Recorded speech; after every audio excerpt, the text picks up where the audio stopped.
will try to squeeze my speech in 20 minutes so that you would be given the possibilities to raise your questions.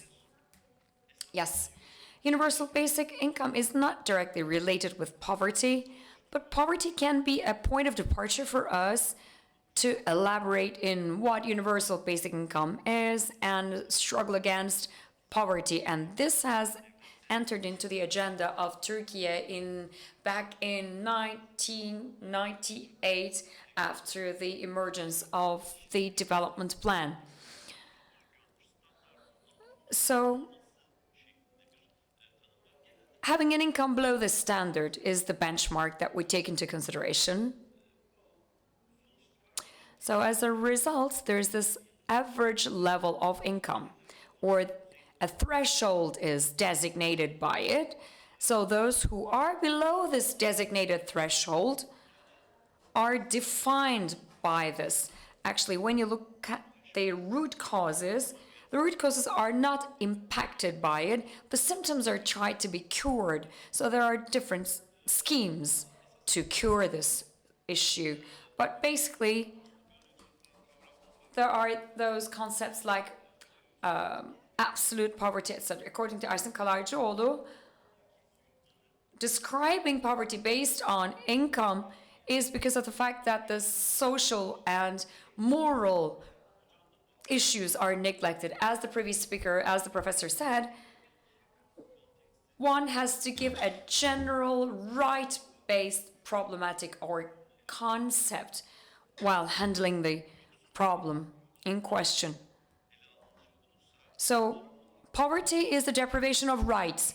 What kind of rights? Right to accommodation, right to work, right to healthcare, right to education, right to social participation, right to being equal individuals, etc. If we are a society, if we're part of a society, there should be a minimum living standard, set of standards. So one has to think that the society has to provide this for. If there are some individuals outside those standards, according to ultra-liberals, this is the failure of the individuals. By the way, on the economists, of course, I've worked with the urban planners, but I have an economist viewpoint, as you may appreciate, since this is my background. So the deprivation of rights cannot be due to the individual itself. This should be considered as the failure or the error of the society. At least the society should be there to provide an environment for decent living conditions. So this is where the right-based understanding is departing from. So this is going to be our port of departure. I prefer describing poverty in the following way. This is the most indirect way of imposing violence on individuals. Actually, this means that we have to differentiate our approach. So why then do we have poverty? Historically and geographically, poverty can be different, but in understanding the causality, one has to understand the conditions. The wealth effect is important. In order to find a social solution to the accommodation problem, one has to limit the impact of wealth, because you create a slum area, shanty towns, and you just deliver the ownership of the shanty town to the people occupying those places, and we finance, as the taxpayers, we finance those areas, and some urban infrastructure are delivered to those shanty towns, and the value of that land gets increased, it increases, and endorsing this right individually has become a norm, a general norm. This would create a wealth impact. It causes certain leaps in wealth ownership. But those who own this wealth have different life path, different from those who do not have it. Otherwise, it can be described as the path which has fragilities, and those who lack this wealth have more fragilities, and they can be subjected to the poverty more. The intergenerational difference is also present, especially education has a huge impact on that. And the education is left to the free market, and this problem has become much more solid across the generations, because the vertical mobility is instrumentalized by education. If you would have an education as a tool, you can protect yourself from becoming poor, and you can even protect your family. So education has a huge contribution in terms of mobility, and this is what we can concretely see in Turkey. Secondly, Amartya has this concept of feasibility. Of course, this is not directly related with healthcare, but it covers all sorts of rights in general. But of course, health is has a huge dimension. If there are deep-rooted healthcare-related problems, it means that the participation to social life is very much challenged. And this is why the individuals become poorer and poorer in a permanent way. And the culture of discrimination has become a significant issue. Discrimination based on identities. So there is not enough circulation across the segments of the society, and some deep-rooted issues would revolve around a vicious circle. So consequently, there is another dimension that cross-cuts the situation, which is the fragilities in the labor market, vulnerabilities in the labor market. I'm referring to the Turkish case, but this one can have a global perspective as well, especially the unemployment or exclusion from the labor market, or if one would lose her motivation to participate in the labor market, then this trend would become much more stronger. If this trend goes on this way, this would become a growing problem in such a way to become a part of our life. And there's another important thing from the perspective of Turkey. From the global perspective, this is what we can see as well.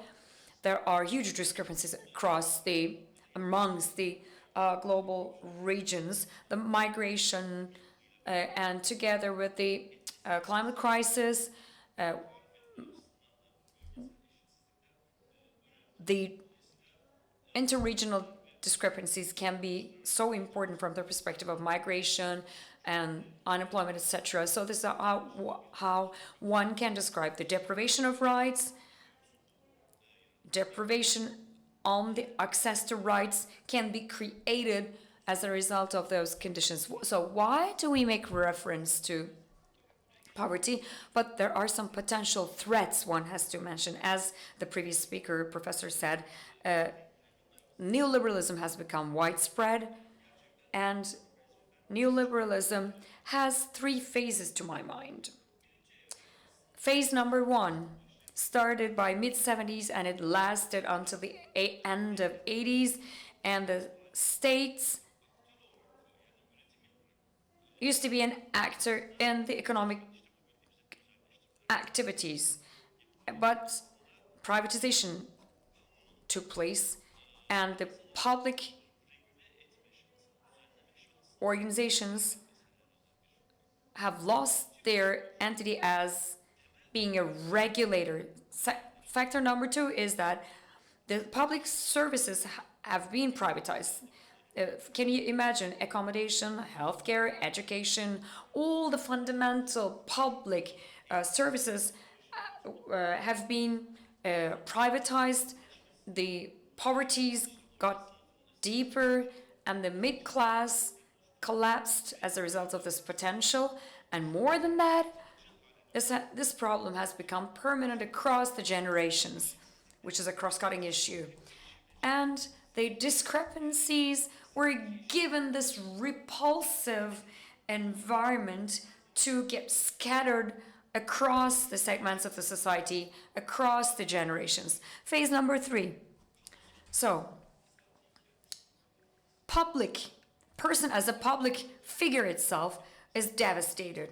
I mean, you become a part of the herd and you lose your identity as an individual. So of course this is a separate subject. I just want to describe the situation based on a framework. So there are 2 potential threats. One is the climate crisis, which is the main source of the problems. Maybe this is not what we discuss in Turkey, basically, but this is a matter of life and death. And we are facing global warming due to humankind, and this creates a turbulence globally, and the global resources go extinct. And by regressing 3 to 4 days, by the midst of July, we exhausted the resources by the midst of July. So it means that every single unit of production by the midst of July is equal to the consumption of the future production for future generations.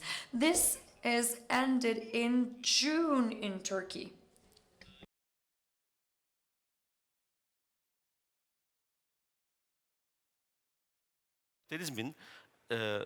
Alameti farikası. Actually, this is the major problem, and that's what you need to aim for when you have to aim for growth, which is the trademark of growth. Of course, in this position today, we cannot handle growth, any more growth, because of the scarcity of resources. And one of the other issues that we feel more at hand, and when you are surrounded by all those technological equipment and tools, maybe you'll come to enjoy it, but we have come to an era, we have arrived in an era where we are talking about the technology revolution 4 or 5, and they have a high capacity for transformation, and we also see it in 2 different dimensions. One of them is the way to doing business, how you do business, and it also deploys another question whether we are evolving into another society lacking and also ignoring any kind of protagonist. And there's a new book that has been published by Trifakiris called Techno-Feudalism, and we immediately feel the impact of it, since it just causes scarcity of resources. It pushes the alive element, which are human beings, out of the production process. And we can also see that this has become a very important part of our lives, actually, the technological advancements. Just like the mainstream economics says that disrupt revolutions, and you can say that we have seen it in 29, and those people who have lost their lives because of the technological transformation can be transferred to another field, actually. So the book about the AI in 2022 by the Dalolo is a major also a proof. All those technological advancements, if they are not managed well, that may lead to a major catastrophe. And the author is Daron Acemoğlu. And this can also stop being a necessity, and working can stop being obligation. Keynes mentioned it. If this advancements in technology continues to grow in this phase, we will be living in an era where there will be 16 hours of work or 20 hours of work per week. But this didn't happen. So considering the 0-hour based contracts for work, for people to survive, they have to be in a position where they have to say yes to those unacceptable conditions suggested by the wild capitalism and the conditions provided by that. So both the public being the public individual being destroyed and covering every single area of work by the private sector, where the labor market moving into a complete different era, all that causes the individual to deep poverty.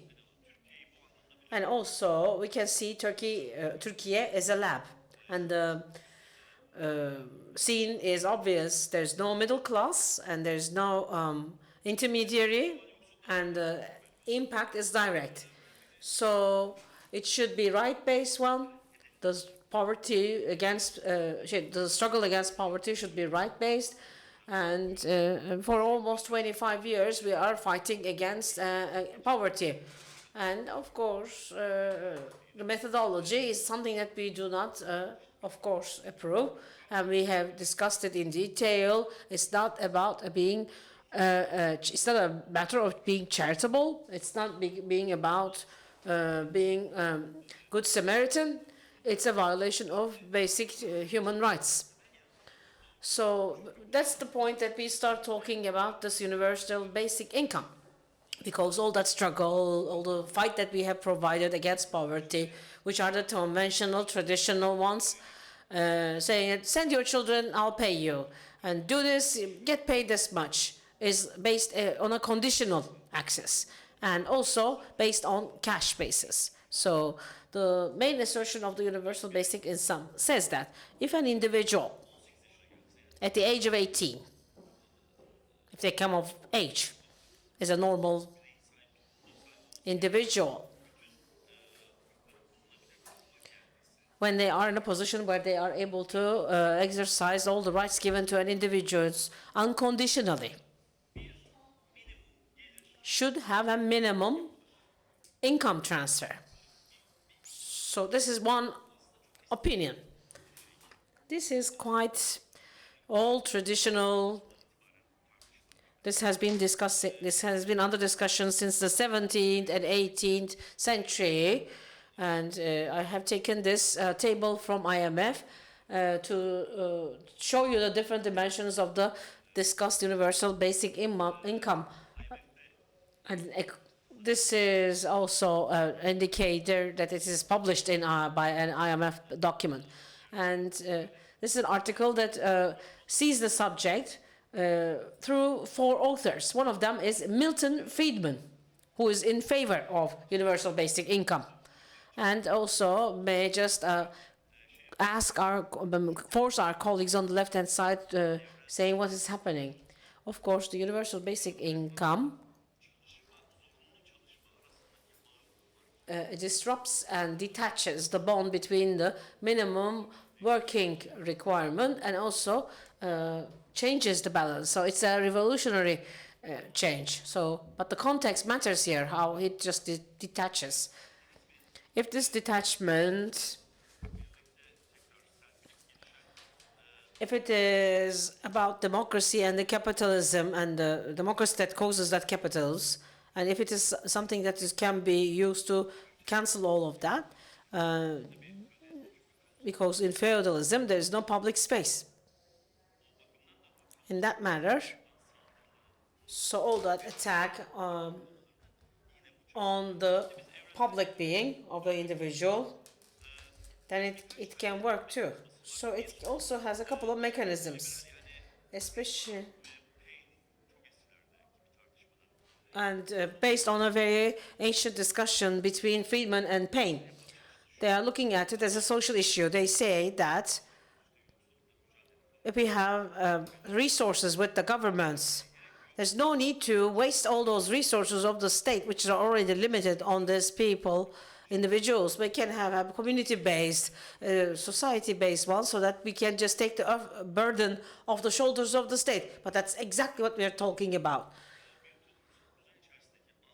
The meaning of the state or the government in a social context is assigning it as an entity to manage and administer all the resources for the favor of each individual. So if you can just isolate the state from this context and ask or assign the state just to manage certain resources and certain assignments, then you're making a mistake in the definition of the state as well. So you have to just isolate these two discussions from each other. And this is a dimension that expands the universal basic income. How does that do that? So in the current conditions, so in order to allow every single individuals to have the minimum welfare of an individual, and that it should be in a position where the state can facilitate, and also underestimating the issue. We could say facilitate, but we should say securing the needs of the individuals. If there is to be any kind of aid, the government and the state should also be in charge of that. And Payne says it can be a single income, but everybody else is talking about a regular payment where everybody receives a monthly amount of money in their pockets, so that the universal basic income will be a temporary, that will not be a temporary but a permanent one. And one of the major limiting elements is where you have also conditions when you categorize any kind of income. If you have health impairments, which prevents you from entering the labor market, and it causes a fragility, then we can add this kind of money, but it's up to this condition. If there is any kind of obstacle in front of or before schoolisation, then we can add this kind of additional income. But there shouldn't be any condition, but being universal requires it to be unconditional, and the social and ethical discussions that will come along with that then are taken out of the table automatically, and we are talking about a basic universal income that is unconditional. So anything, and there are also others who will say that this should be unconditional, and so should we have the receiver or the respondent on household basis, or the respondent or the counterpart could be on individual basis or a household basis. If it is an individual, they have to just exist as an individual. So it also brings the right to attain to this. And are we going to talk about a transfer mechanism when we are talking about the redistribution mechanism? So we can also discuss. So this redistribution mechanism also foresees this transfer mechanism, and we're talking about cash transfer to when we're talking about universal basic income. So they also say if we pay people, nobody will work. So there have been a lot of rejections and oppositions, but that's not true. So they have tested it in Germany in certain area for a 3-year-long period, running observations, and this has not been concluded yet. And there's another Finnish experiment. I have taken it from the website of the World Economic Forum. It says that they also made an impact assessment to understand whether it's working or not. Especially for those who are living health problems, it has a huge impact, improving the life conditions of these individuals, both in terms of physical and mental welfare of people. And it has also a positive, affirmative impact on employment, because if you have that kind of income, then you don't feel like you have to work in jobs that require minimum payment, minimum wages, and also when you are not working in good conditions but poor conditions. There's also another assessment about the trust. And 2/3 of the people, interestingly, said that they trusted that this program is working. Therefore, especially considering the impact of it on statistical significance, we can say that it is not causing any kind of negative impact. In order, when you guarantee and secure accessibility to minimum life conditions, and it opens up the path to art production. And there is a big difference between the free time and the vacant time. Çalışma zorunluluğunun kısmen When you have a difference between the free time and the leisure time, because when you have also leisure time, then you can realize yourself. You can also get and obtain new qualities. Since this is a program that also gives you the right that the World Economic Forum seems like it's a good program, and I agree with that. I only have 5 minutes. Maybe there are people in the room who would like to make a comment or also ask a question. And if they can you also ask them to use a microphone, because otherwise I can't hear it. Can we use microphones, please? Thank you.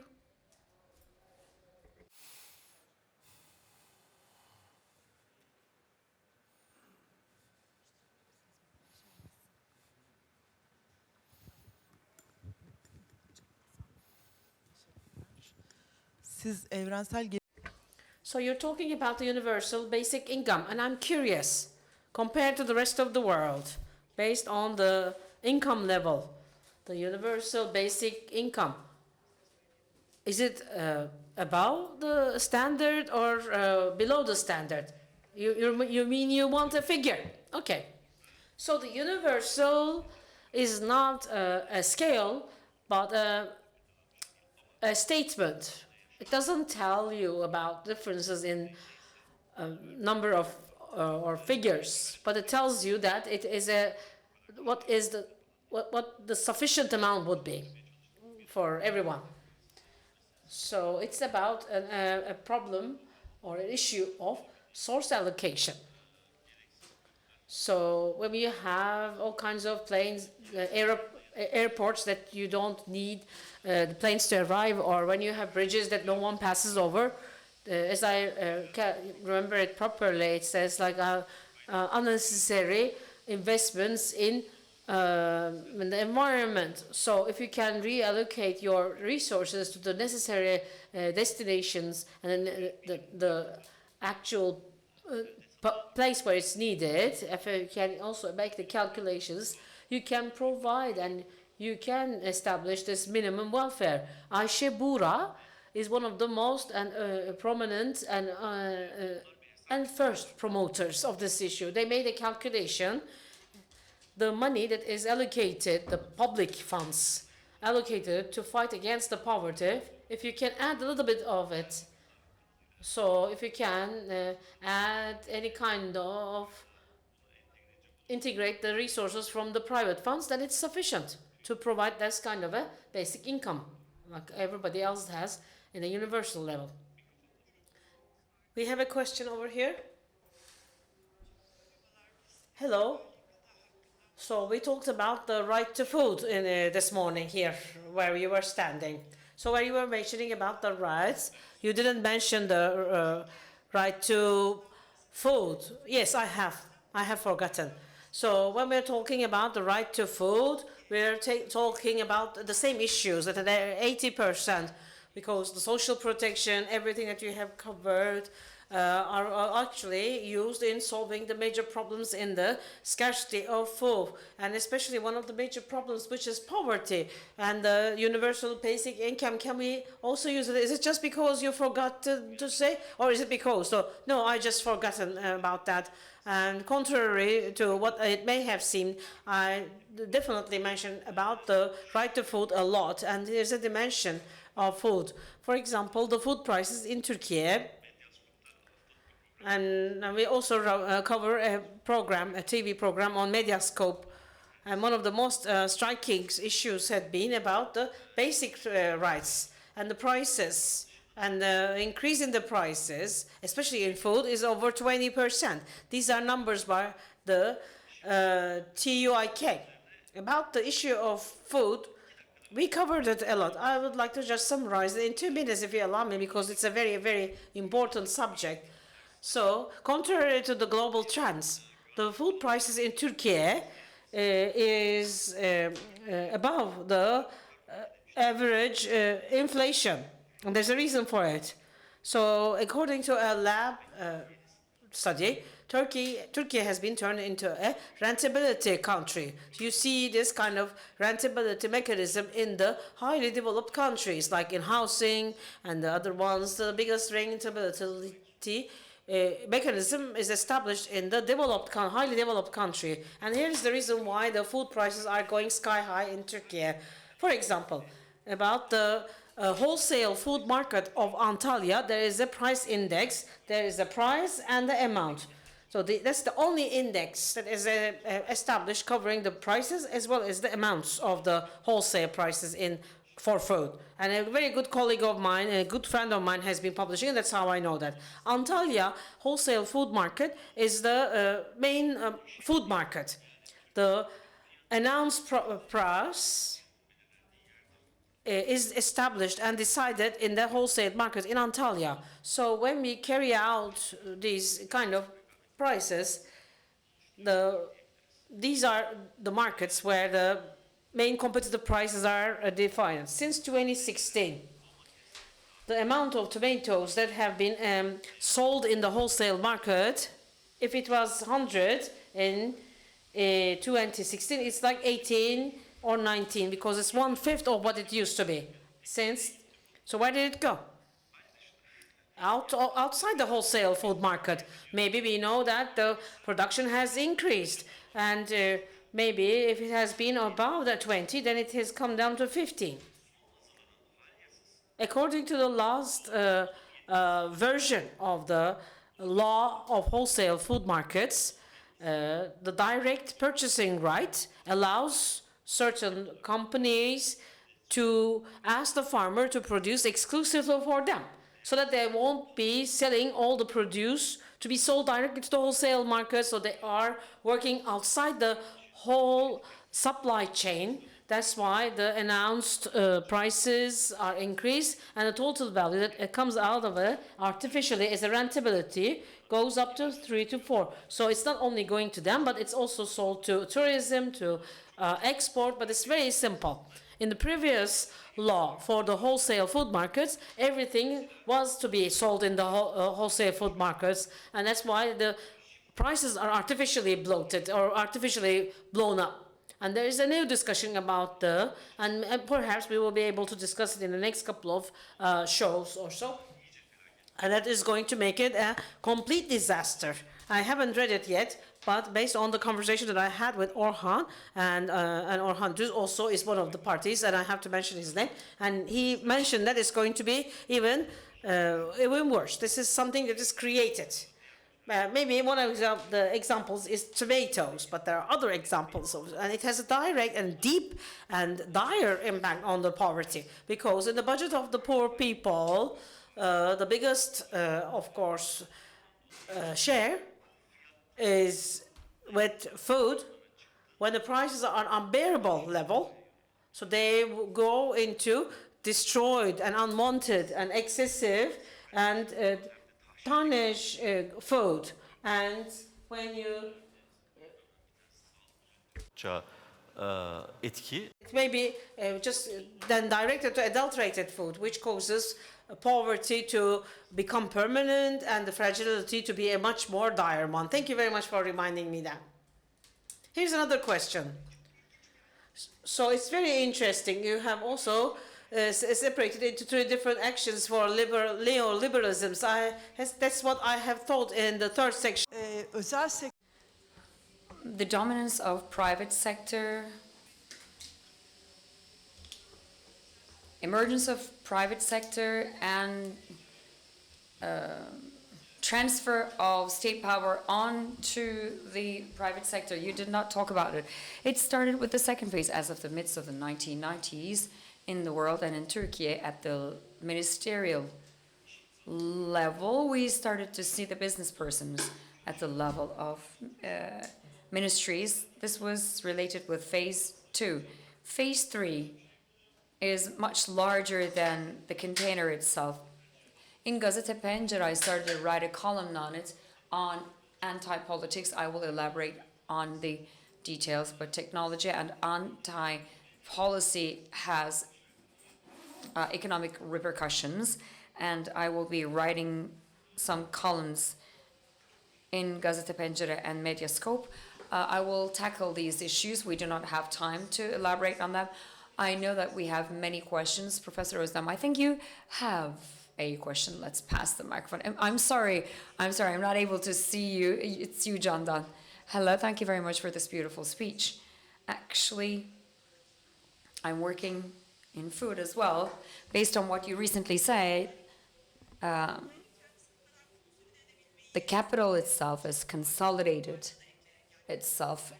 It includes the wealth. The wealth transfer has also created a different class. Instead of using universal basic income, can we regulate or supervise the wealth? I'm on the more radical side. Mesharosh was translated. Structural crisis requires structural solution. I wrote a preamble, and there are some details in it. But if wealth it would not be eradicated from the social life, so we need to change the regime.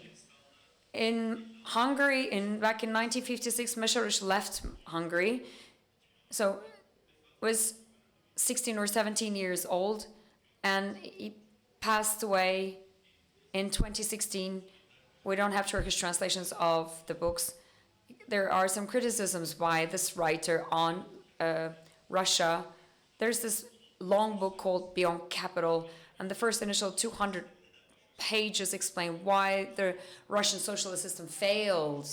It starts by saying that unless you eradicate wealth from the social life, it would